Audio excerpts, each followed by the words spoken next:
Nakikinig ako sa iyong mga salita. Alleluia, Alleluia, Alleluia. Alleluia, Alleluia. Wikain mo, nakikinig ako sa iyong mga salita. Alleluia, Alleluia, Alleluia.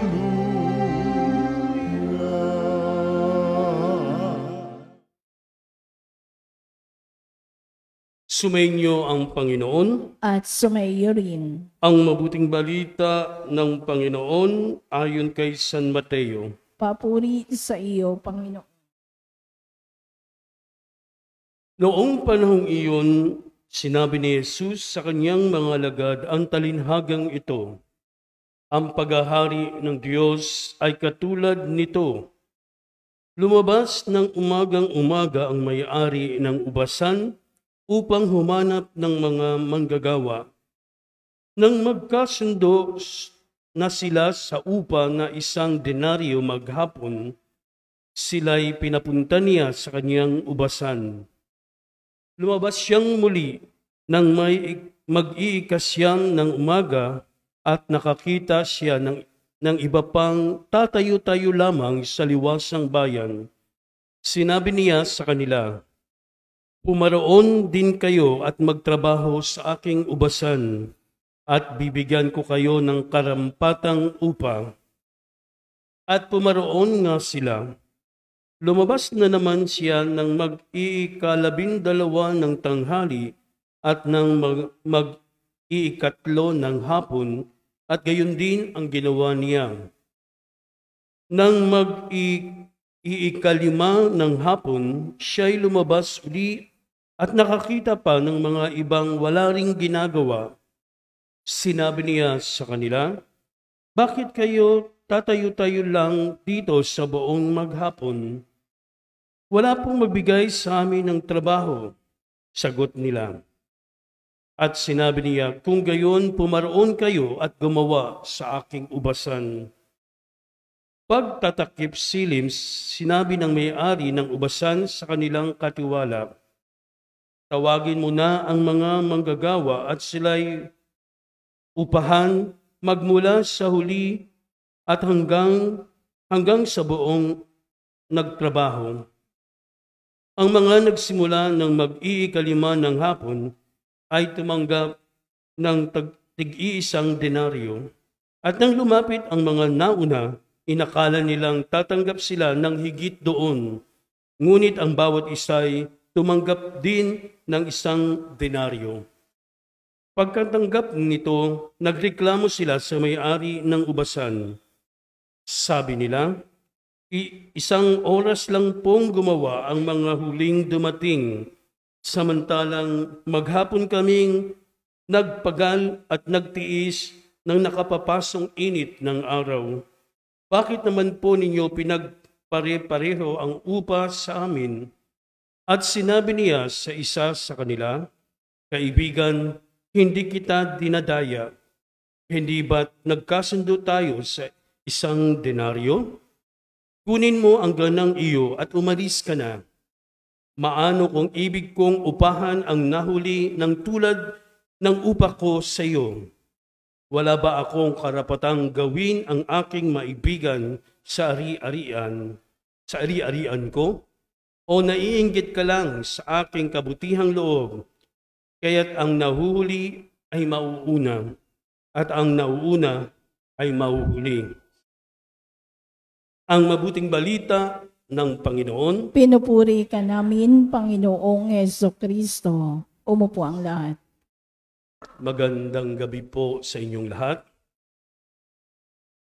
Anong gusto nyo, mauuna o mahuhuli? Gusto mo, maraming iba-ibang sagot, no? Kasi narinig natin sa Ebanghelyo na ang nauuna daw ay mahuhuli. Ang mahuhuli ay nauuna. Merong gustong mauna, may gustong mahuli. Ano ba ang ibig sabihin nito o bakit sinabi ito ng Panginoon sa atin? Alam natin na ang Diyos ay mabuti, ang Diyos ay maawain, ang Diyos ay pantay-pantay tumingin sa ating lahat. No? Ganyan ang tingin ng Diyos sa atin, pantay-pantay. Pero ang nabanggit na kwento ngayon ay isang talinhaga na inahantulad niya doon sa sitwasyon ang kaharian ng Diyos. Kasi kung titingnan natin, parang hindi patas, no? Yung may-ari ng ubasan, di ba? Kasi yung tatayo-tayo lamang at isang oras lang gumawa ay meron ng sahod na pareho lamang doon sa umaga pa lang gumawa.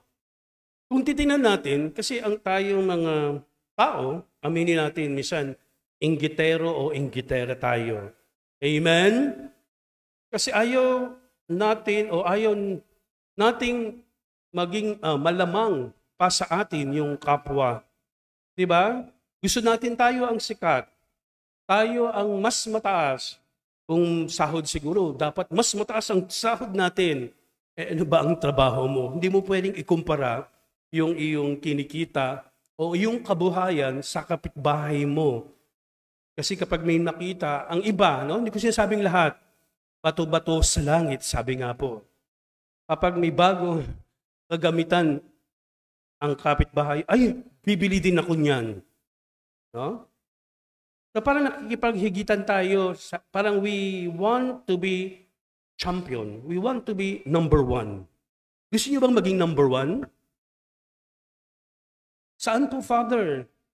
Sa mga bagay-bagay, hindi tayo dapat magpaligsahan. Kasi ganyan ang tingin sa atin ng Diyos, pantay-pantay. Pero ang nasa isip ng tao, ako ang una, ako ang sikat, ako ang mabuti sa kapwa.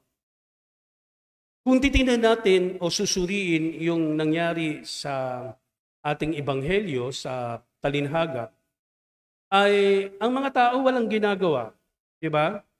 At ang may-ari ng ubasan, no? O anumang sigurong merong paggawaan o merong nagbibigay ng trabaho, hahanap yan, no? Ng manggagawa. At para sa Diyos, lahat tayo manggagawa sa mundong ito. Amen? May kanya-kanya tayong trabaho. May kanya-kanya tayong gawain. May kanya-kanya tayo sigurong kapangyarihan o power, no? To work.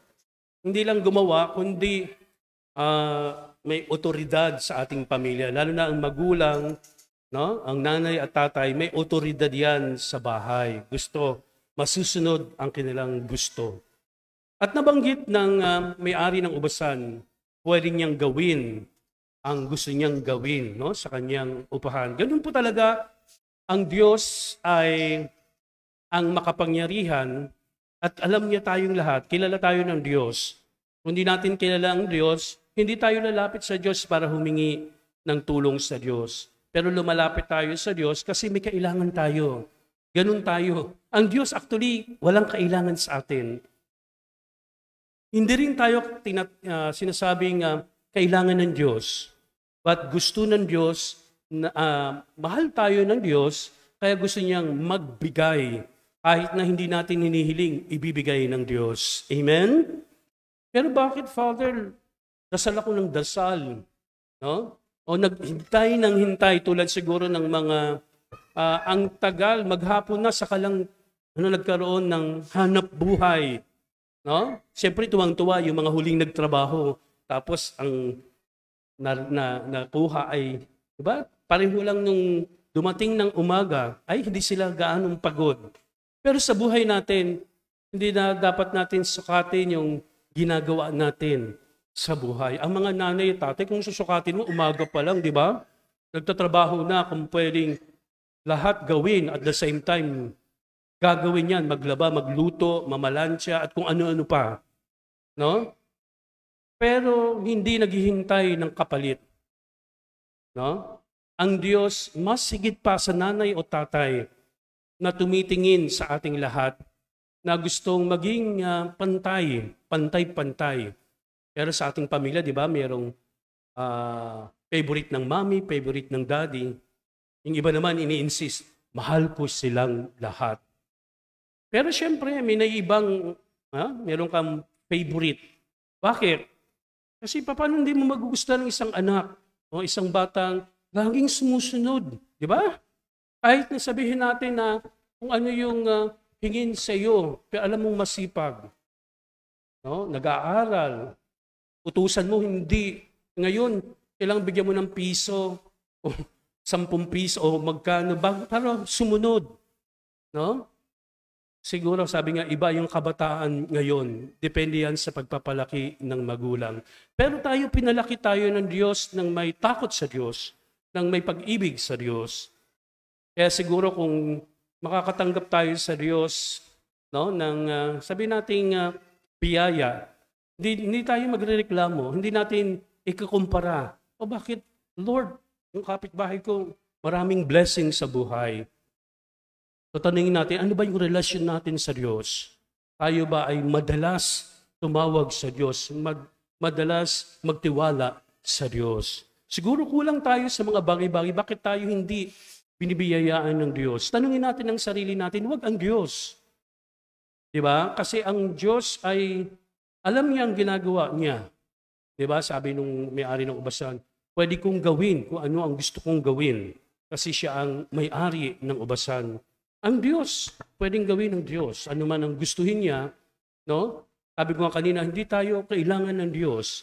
Pero mahal tayo ng Diyos, kaya bibigay sa atin ang anumang hilingin natin sa Kanya. Sana mga kapatid, huwag tayong manghinawa, humiling sa Diyos na maraming mga alagad ng Diyos, tulad ng pinagdiriwang natin si Santa Rosa de Lima, taga Peru, na nagtiwala sa Diyos, no? At siya ay pinagpala ng Diyos. Sabi nga, ang laging nagtitiwala at umaasa at umiibig sa Diyos ay gagantipalaan o pagpapalain ng Diyos. Sana tayo rin pagpalain ng Diyos, pero tingnan natin, suriin natin ang ating sarili. Paano tayo makitungo sa Diyos? Paano din tayo makitungo sa ating kapwa? Sa ngalan ng Ama, ng Anak at ng Espiritu Santo.